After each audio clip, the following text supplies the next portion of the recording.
isang malakas na lindol na may lakas na 6.8 magnitude na unang sinukat ng mga lokal na awtoridad bilang 7.1 magnitude naman ang tumama sa Kumamoto Prefecture sa timog-kanlurang bahagi ng Japan, sa Kyushu Island, noong Hulyo 28, 2026.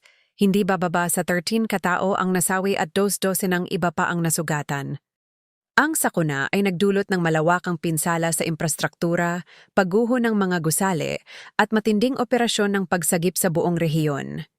Narito po ang malawakang pinsala sa mga gusali at mga nasawi pagsabog sa Aeon Mall, Kumamoto. Malaking bahagi ng shopping complex sa Kashima ang bahagyang gumuho.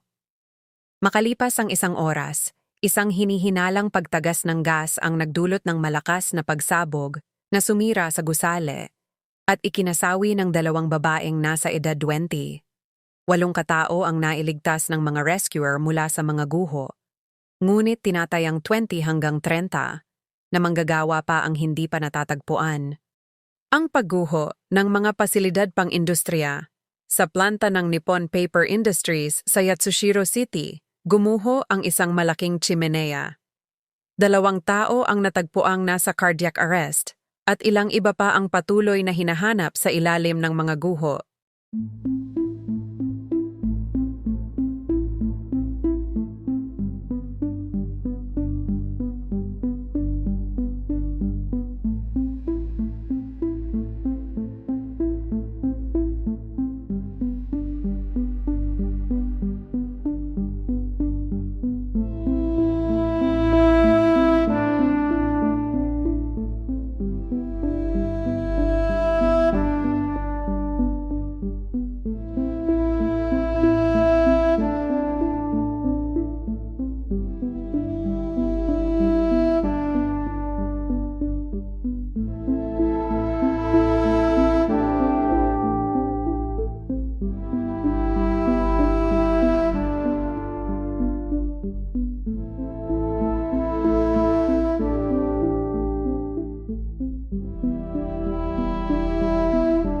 Mga makasaysayang gusali. Ang makasaysayang Kumamoto Castle na itinayo noong ika-17 siglo na sumasailalim pa rin sa pangmatagalang pagkukumpuni matapos ang mapaminsalang lindol noong 2016 ay muling nakaranas ng pinsala sa istruktura.